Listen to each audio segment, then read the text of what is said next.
오늘은 성령 강림 주일입니다. 그래서 사실 오늘 이 성령 강림 주일은 그리스도인의 삶에서 성탄절 이상으로 아주 중요한 절기이기도 합니다.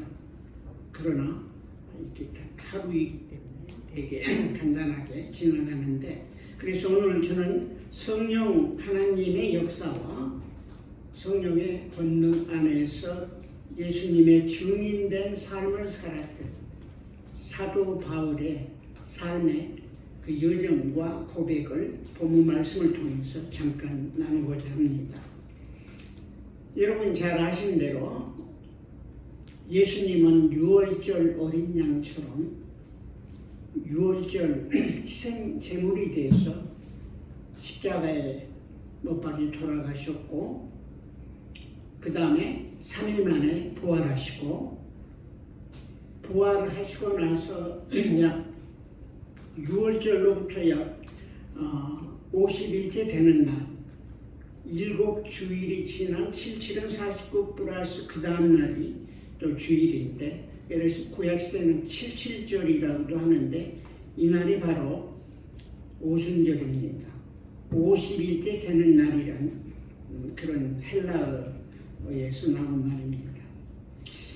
이 날은 특별히 이스라엘 역사에서 아주 중요한 날이었어요. 6월절 양의 피로 그 출애굽할 때 짐승의 피를 통해서 이스라엘 백성들이 구원받았고, 그 다음에 출애굽해서 시내산에서 하나님의 말씀을 받을 때쯤에서 약 7주 정도 지나서 시내산에 도착했고, 그때 하나님의 모세를 통해서 하나님의 말씀을 받은 날이 또한 오순절에 해당합니다. 그래서 그 출애굽기 19장에 쭉 보면은 이제 그 배경들이 나와 있습니다.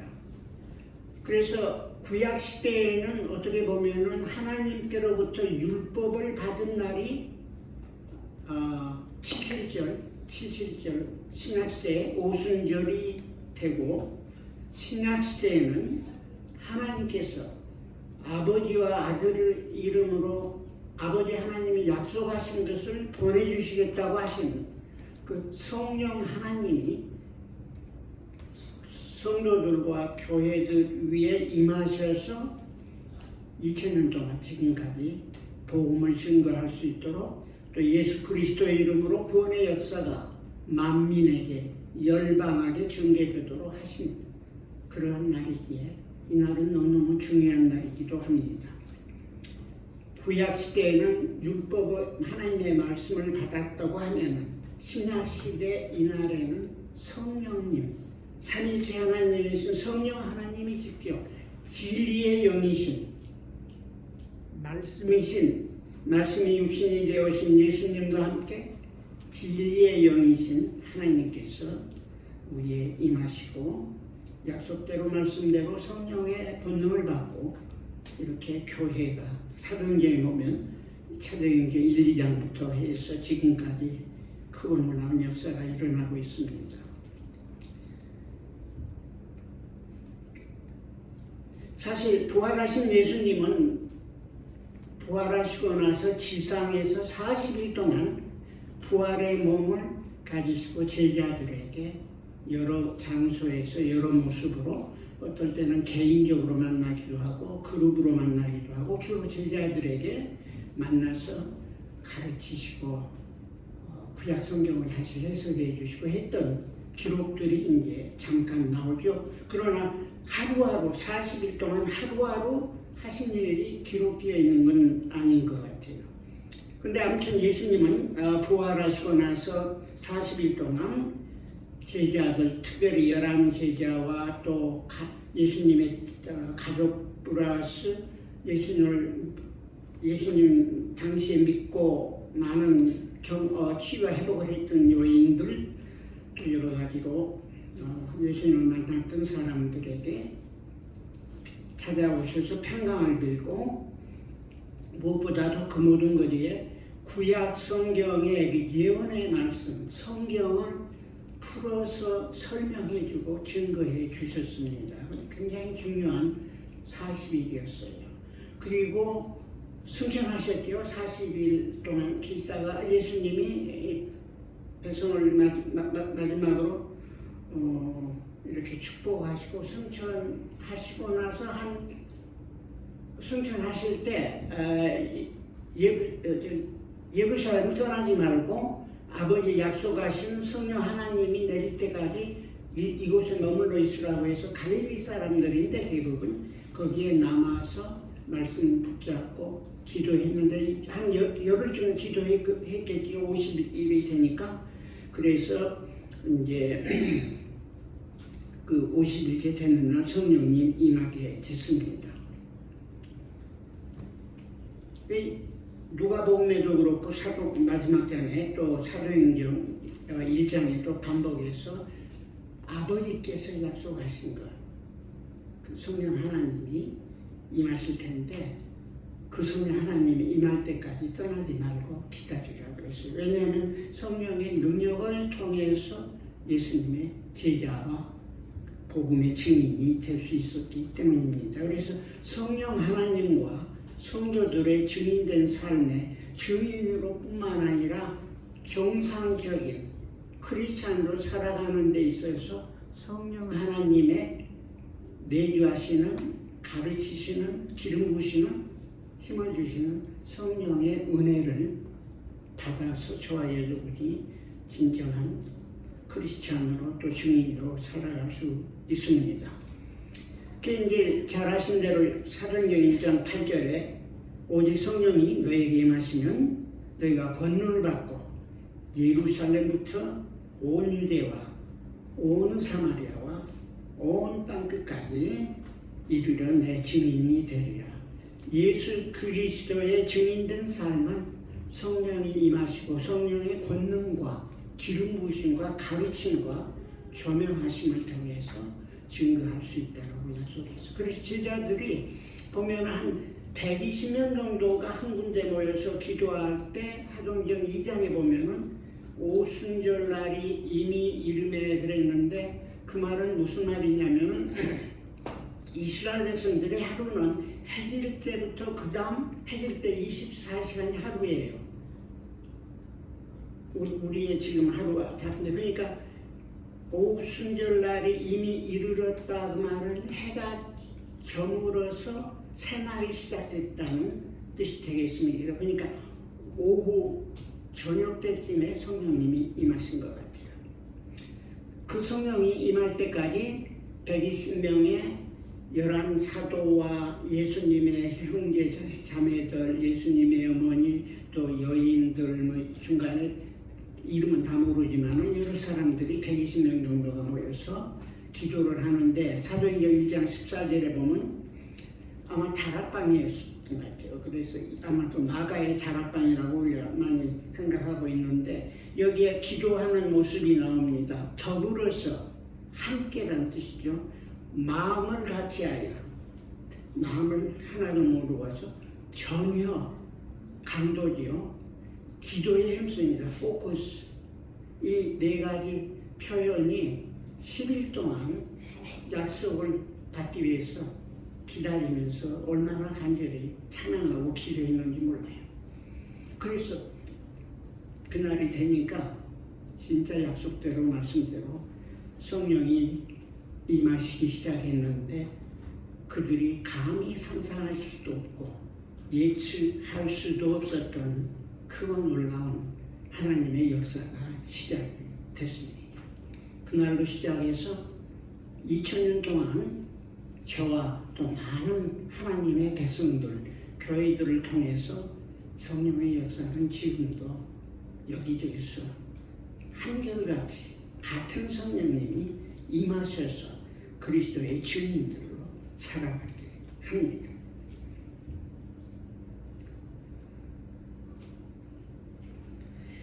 로마서 말씀은 사도 바울이 제1차, 2차, 3차 전도 여행을 마치는 끝날 때쯤에 이제 그 지역에 하나님이 부르시고 택하신 지역에 거의 복음을 다 증거하고, 이따 나중에 잠깐 언급하겠지만 다시 일할 곳이 없을 정도로 복음이, 물론 100% 모든 사람이 믿은 거 아니지만 각 지역에 다 교회가 있고 성도들이 있었어요. 그래서 기도하면서 사도 바울이 땅끝까지 복음을, 그 당시 로마 제국을 땅끝으로 생각하면서 서바나 스페인까지 가고자 하는 마음을 가지고 기도하고 있었고, 스페인을 갈 때에 1, 2, 3차 전도 여행을 마치면서 모금한 구제헌금을, 이방 교회의 성도들 모금한 구제헌금을 가지고 예루살렘에 가는 성도들에게 전달하고, 그 다음에 로마에 가서 가기 전에 미리 로마서를 고린도에서 써가지고 보냈습니다. 그래가지고 거기에 가서 로마 성도들, 로마는 가본 적이 없어요. 그러나 그 안에 로마의 로마서 16장에 보면 얼마나 많은 몇십 명의 이름이 나오는데, 자기가 다 알고 자기와 관련된 제자들이 거기 많이 있는데, 그분들한테 가서 하나님의 은혜를 같이 나누고 그분들의 축복과 기도와 지원을 통해서 스바나에 복음을 증거하기를 원했습니다. 근데 이 사도 바울이 정말 하나님의 은혜가 얼마나 놀라운지, 잘 아신 대로 본래 이름이 사울이죠. 사울은 초대 교회 당시에 예수님이 아마 돌아가시고 나서 한 6년째 되던 해에 회심한 것 같은데, 그 당 6년 사이에 교회가 많이, 예루살렘 교회가 성장하고, 특별히 다메섹 쪽에, 북쪽으로 시리아 쪽에 성도들이 많이 있었던 것 같아요. 또 예루살렘 핍박이 있으니까 그쪽으로 피해가는 성도들을 쫓아가서 잡아가지고 다 죽이려고 그랬죠. 그 전에 예루살렘에서 하나님이 그처럼 아끼고 기름 부어 쓰시던, 집사로 부름받았지만 그 어떤 제자보다도 더 뛰어난 말씀과 성령과 영적인 지혜가 충만했던 스데반의 죽음을 주도했던 살인 공모자 두목이었던 것입니다. 그가 다메섹으로 쫓겨가는 사람들이 향해서 다메섹 거의 도착 다 했는데, 이제 혈기 등등해가지고 막 죽이려고 분노와 악한 마음으로 가득 차서 가는데, 갑자기 하늘에서 햇빛보다 더 강한 빛이 사도 바울 주위를 비추면서 주의 음성이 들렸어요. 사울아, 사울아, 어찌 네가 나를 핍박하느냐. 교회를 핍박하는 것은, 교회는 예수님의 몸이요 예수님의 지체이기에 예수님을 핍박하는 거예요. 그러면서 부활의 주님이 직접 만나주시고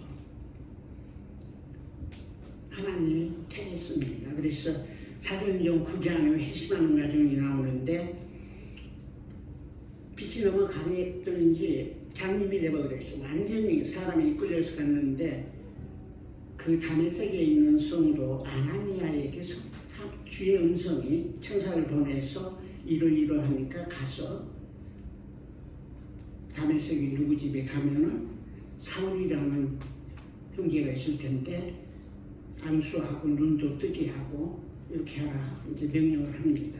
그러니까 아나니아가 들어보니까 이 무서운 사람 죽이러 모든 크리스찬과 교회를 핍박하려고 하는 사람이라니까 처음에 노노노노노, 아니 못 간다고 그랬는데 그러지 말고 가라고 하면서 하신 말씀이, 이 사람 사울은 내 이름 예수 그리스도 이름을 이방인과 임금들 지도자들과 또 이스라엘 자손 유대인들 앞에 전하기 위해서 택한 나의 그릇이라고 말씀하면서 보냈습니다. 그래서 가서 안수하고, 네가 도상에서 만난 그분이 나오라고 해서 나한테 안수하면 눈도 뜨고 회복이 되고 성령의 충만함으로 그때부터 완전히 새 사람이 됐어요. 거기 보면은 그냥 그 다음에 바로 그 다른 세계에 있는 죽이려고 했던 사람들 앞에서 또 믿지 않는 사람들 앞에서 그 예수는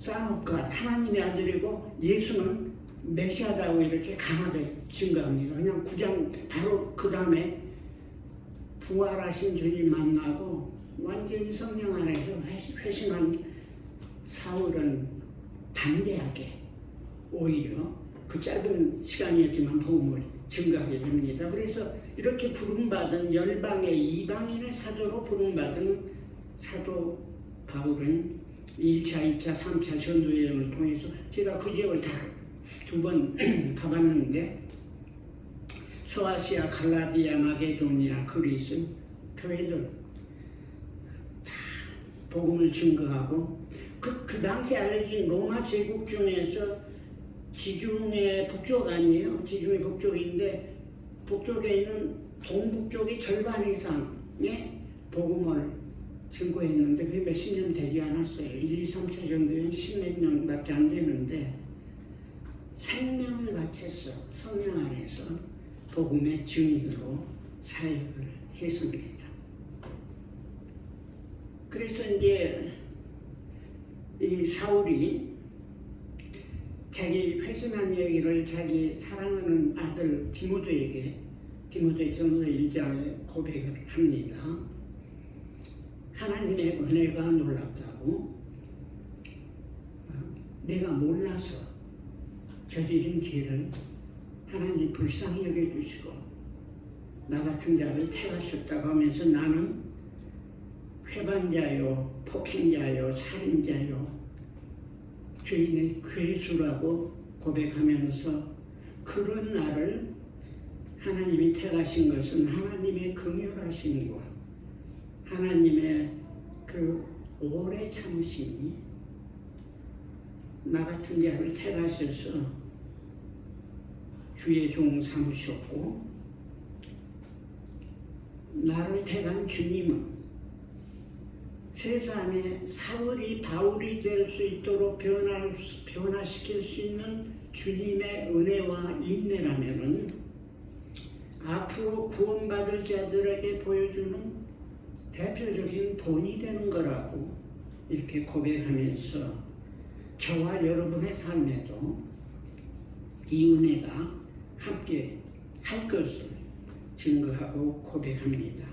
그래 바울의 선거 여정은 사도행전 1장 8절에서 말씀하는 땅끝까지 내 증인이 되라는 말씀에 철저히 순종했고 로마서 15장은 그걸 굉장히 놀랍게도 이렇게 구약의 예언 말씀들을 가지고 인용하고 있는데 우선 19절에 보면 하나님의 부르심과 성령님의 권능으로 이방인의 사도로서의 사명을 감당하게 되는데 이 일을 위해서 내가 예루살렘으로부터 일루니온까지 두루 다니면서 복음을 증거했고 그 당시에 알려진 거의 땅끝에까지 복음을 증거한 증인입니다. 물론 일루니온은 지금의 발칸반도고 옛날 그 유고슬라비아 지역이에요. 거기에 갔다는 증거는 없습니다.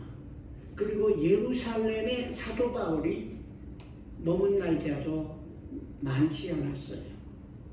그러나 사도 바울의 사역과 그 전 지역의 여러 교회를 통해서 증거한 복음의 증거들을 통해서 자기의 증거를 듣고 받은 사람들이 여기저기서 흩어져서 일루니온까지 예루살렘까지 로마에까지 하나님의 증인들이 세워지고 교회들이 세워졌던 것입니다. 그래서 로마서 15장 23절에는 이제는 이 지방, 지금 고린도에 있지만 실제 자기가 거쳐갔던 그 당시에 갈라디아, 마케도니아, 아가야 뭐 중요한 지역이 다 복음이 증거했고 일할 곳이 없다고 해서 다 증거가 된 거예요. 제자들이 다 훈련받아서 여기저기서 증거하고 있고 교회들이 세워지고 있고, 그리고 또 하나님께 기도하면서 아마 하나님의 음성도 들었겠지요. 여러 해 전부터 언젠가는 내가 서바나, 유럽의 끝, 로마의 서쪽 끝인 스페인 유럽의 서쪽 끝까지 갈 마음이 있고, 그때 로마 성도 여러분의 도움과 기도를 통해서 또 함께 교제하면서 가기를 소원한다는 마음을 말씀하고 있습니다.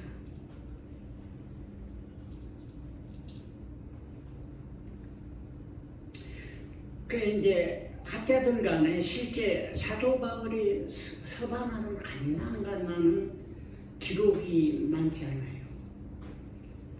로마에서 2번 옥사를 했는데, 내로관계 때 62년에서 4년 사이인가 한번 1차 투옥이 있었는데 그때 잠깐 출감이 됐습니다. 그래서 출감돼가지고 한 몇 년, 2, 3년 정도 있었는데, 그때 크레테를 통해서 바다 쪽으로 해서 스페인에 들어간 걸로 몇 개 기록이 있고, 지구에 가면은 그런 그 흔적이 좀 있다고 그래요. 근데 그 당시가 원체, 그 다음에 네로가 원체 험하게 교회를 핍박하고 했던 환경이어서 자세한 기록들은 많이 나와 있지 않습니다. 그러나 주님은 아시겠지만 제 짐작은 하나님 주신 마음이었으니까 하나님이 이루시지 않았을까 하는 생각이 있습니다. 서론이 좀 길어졌지만은 오늘 본문 말씀을 이해하기 위해서 여기까지 제가 말씀을 나누었습니다. 그래서 본문에서는 크게 2가지를 이해할 수 있어요. 앞부분에서는 복음의 전도와 선교의 그 아젠다를 구약 성경을 통해서 증거하고 있고, 후반절에 보면 성령이라는 단어가 3번 나와요. 성령의 능력으로, 성령 안에서 성령의 능력으로, 이런 표현이 나와 있는데, 성령의 능력으로 저와 여러분도 이 시대에 아직 남아있는 unreached people 그룹의 지역에 복음의 증인으로 갈 수 있는 사명과 또 은혜와 약속이 저희 모두에게도 있습니다. 구약의 예언 말씀을 쭉 인용하는데, 이것은 자기의 계획이 아니라 하나님이 아브라함 때부터 또 시편과 신명기와 이사야서를 통해서, 선지자를 통해서 약속하신 그 예언의 말씀이 성취될 것을 오늘 말씀을 통해서 증거하고 있는 것입니다.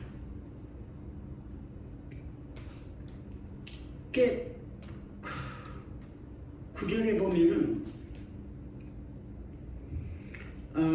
시편 18장 49절을 인용하는데, 이게 다윗의 시편인데 그 마지막 절 중에 하나예요. 기록된 바 예언이죠. 내가 열방 중에서 주께 감사하며 주의 이름을 찬송하리로다, 이렇게 이 말을 인용하는데, 그러니까 복음의 증거는 믿는 사람들, 여기서 열방이란 말이 대여섯 번 나오는데, 열방은 땅끝이고 오늘날 이 자리에서 열방은 혹시 여러분 중에도 열방의 한 사람일 수 있어요.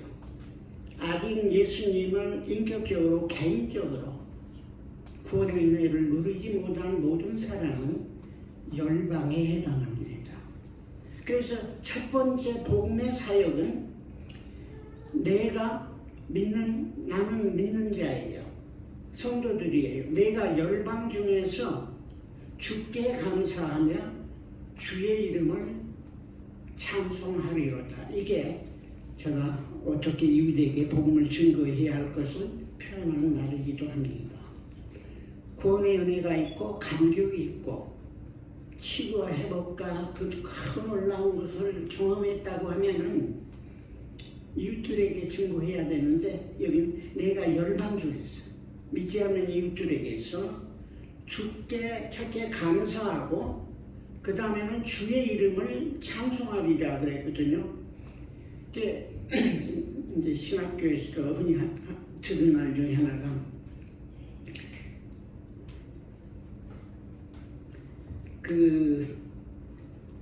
감사와 찬양이죠. 믿지 않는 사람들 향해서 감사하고 찬양하는 거 아니에요. 감사는 어떤 것을 감사하냐면은 물론 두 개 다 오버랩도 되지만은 하나님께서 나 같은 사람을 통해서 사울 같은 사람을 통해서 죄인의 개수인 사울 같은 사람을 통해서 구원의 은혜를 행하신 것, 하나님이 하신 일을 감사하는 거예요. 주의 이름을 찬양하는 것은 조금 차원이 달라요. 주의 이름을 찬양하고 높인다 그 말은 주의 이름은 주님이 누구인가 아니에요. We praise God for who He is. 하나님이 본성이 인격이 누구인가를 찬양하는 거고 그 다음에 우리가 그 하나님이 우리의 삶을 통해서 하신 모든 일들 크고 놀라운 구원의 은혜와 감격들 What He has done we give thanks 하는 거예요. 그러니까 이 말이 굉장히 중요해요. 저와 여러분이 열방에 나가서 믿지 않는 사람들에게 나의 삶, 내가 믿기 전에 믿고 지금까지 살아오면서 이러이러한 하나님이고 이보다 더 좋은 만남은 세상 없노라고 증거하고 그리고 살아오면서 갑자기 은혜로 구원받았고 뭐가 뭔지 몰랐지만 살아오는 동안에 나의 삶에서 하나님은 이런 분이시구나 이런 애께이시구나 하는 것을 증거함으로 복음을 나누게 되는 것입니다. 저희가 이제 주고 한 7번인가 8번 갔는데 저보다 3번은 시험을 거쳐 서너 번은 시험을 거쳤는데 한 번은 아다니에 있는 목사님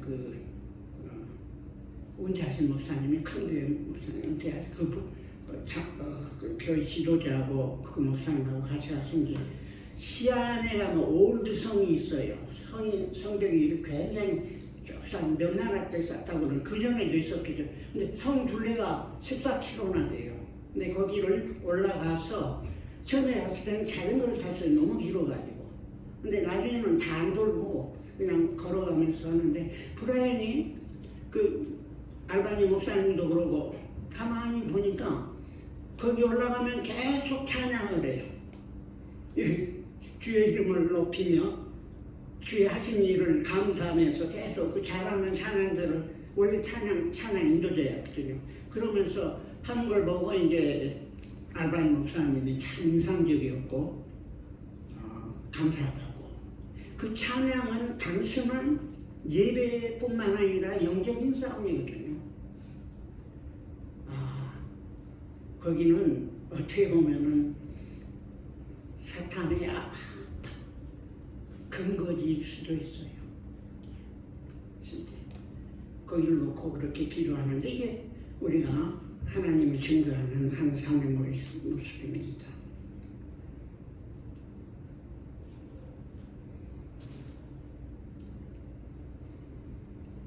그래서 이제 그 하나님이 주신 은혜, 개인의 구체적인 감정 이런 게 있는데 로마서에 보면은 특별히 로마서 15장, 16장의 사도 바울이 하나님에 대해서 하나님의 성품과 인격과 본질을 표현하는 말이 6번 나와요.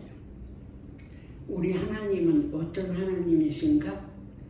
첫째는 인내의 하나님이시다 그래요. 15장 4절에 오래 참으시. 아마 여러분 중에 아직 믿지 못했다면 지금도 오래 참으시고 기다리는 분들이 여기 있을지도 모르겠어요. 두 번째는 위로의 하나님. 우리의 연약함, 믿음 없음, 무지함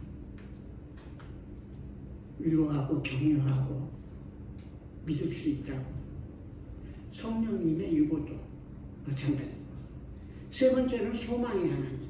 여기 13절 결론 같은데, 이 소망은 단순한 희망이 아니라 하나님의 만세전부터 계획하시고 온 인류 구원의 승리를 이루기 위해서 이렇게 구약 성경에서 예언하신 대로 성취해 가시는, 그리고 이스라엘 민족과 이방 만민, 세계 열방과 만민이 요한계시록에 보면 4장 5장에 하나님을 예배하는 그날이 분명히 올 것을 소망하는 거예요. 왜냐하면 하나님이 초림에 예수님 약속했는데 말씀대로 약속이 이루어졌죠. 예언자들도 이렇게 나타날 걸 모르고 예언했어요. 어떻게 보면. 그리고 예언하면서도 이게 어떻게 구체화될지도 몰랐어요. 초림에 예수님 오셨고 부활하시고 승천하시고 성령님 오시고 하나님의 약속하시고 신실하시고 약속은 꼭 이루시는 변함없는 우리의 참 소망이 되시는 하나님이십니다. 평강의 하나님. 평강이 있을지어다. 인생의 삶에서 평강처럼 사모하는 것 없을지 몰라요. 모든 사람은 물질도 권력도 명예도 지식도 찾지만은 그 모든 것 위에 본질적으로 다 가져도 심령의 평강이 없으면 그건 불안한 사람이에요. 불완전한 인격이에요. 평강, 하나님과의 평화, 이웃과의 평강, 또 내 심령의 평화 주시는 하나님, 그리고 영원하신 하나님, 16장에 보면 지혜의 하나님.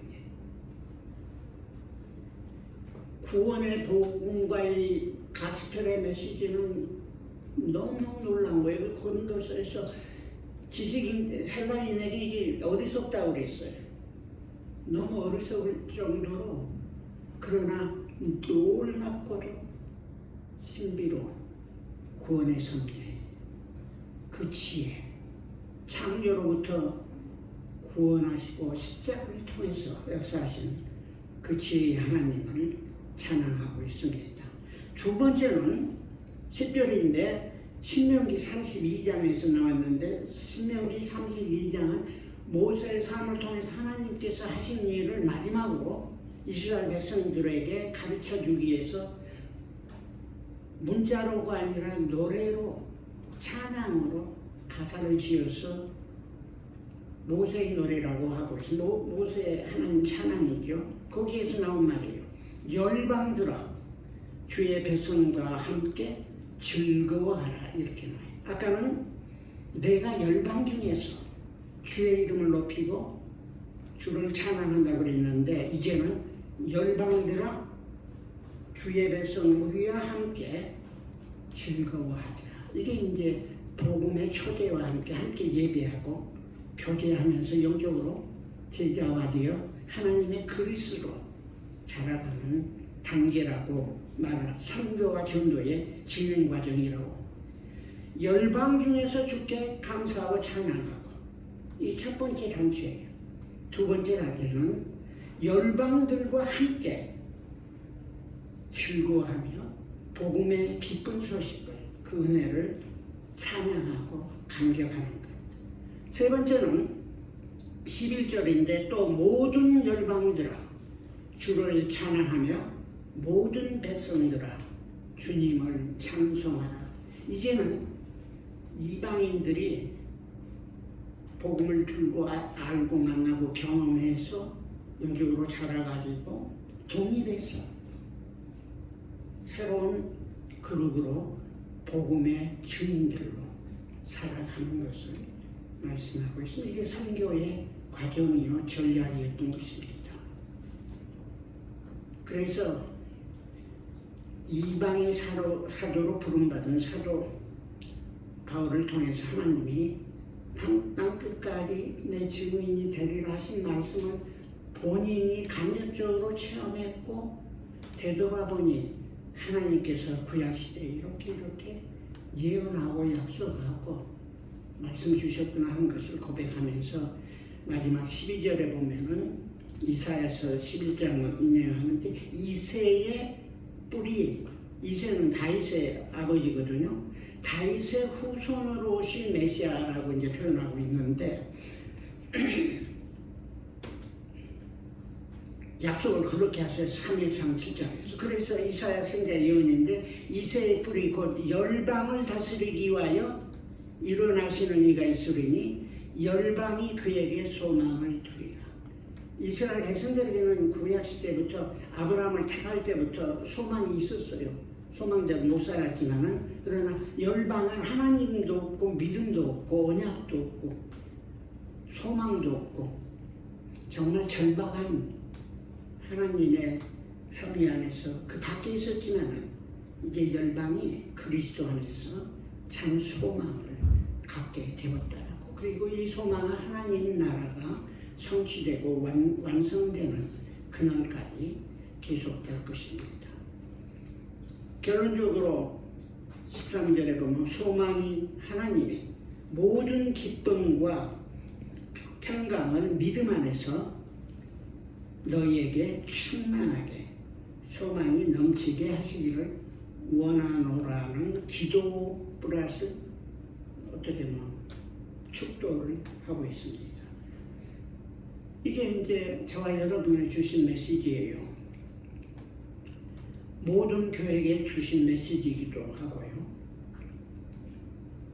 근데 이 모든 것은 아까 말씀드린 대로 오직 성령님이 너에게 임하시는 권능을 받고 13절의 말씀처럼 성령님의 능력이 진리의 영이 성도들 안에서 이렇게 복음을 증거할 수 있도록 은혜를 주시고 인도해 주십니다. 회개하고 믿고 영적인 생명을 누리게 하는 두 번째 단계는 성령 안에서 이루어지는데 이건 처음 예수님을 믿어야 할 사람들에게도 하나님의 영이 찾아가셔서 죄성을 알게 하고 믿음을 부추기고 영적인 생명을 사모하면서 그렇게 되고 하나님이 받으시는 영혼으로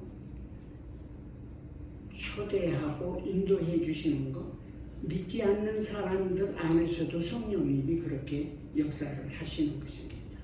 그리고 성령의 확실한 증거로 하나님이 말씀이 진리인 것을 성령의 능력으로 이제 사도 바울 여기 얘기한 것처럼 이방인들에게 복음을 준 것으로 말도 사도 바울이 외모는 보잘것없었지만은 말에 하나님의 권능이 있었던 것 같아요. 기름 부음이 있고 일 사역에도 놀라운 일들이 많이 일어났어요. 표적 sign and miracles 이게 다 예수 그리스도가 누구이고 하나님이 누구이고 우리가 믿는 것이 무엇인가를 증거하는 구체적인 사인들을 바울을 통해서 증거해 주시고 지금까지도 증거하고 있습니다. 이게 사도 바울의 고백처럼 모든 것이 하나님의 은혜요 성령님이 함께 하셨기 때문이라고 증거하고 있습니다. 거발산 교회 성도 여러분, 지금 우리 제한되어 있고 여러 가지 환경이 참 어떻게 될지 모르지만 열방 중에 나아가서 선포하세요. 오예수에 가서 아까 브레안 선교사처럼 찬양하면서 중보하면서 그리고 초대하고 관계하고 만나서 자꾸 만나고 교제하고 부딪히면서 주님을 증거하고 함께 예배하고 그리고 파송하는 그런 은혜가 계속 있기를 기원합니다. 잠깐 기도하겠습니다.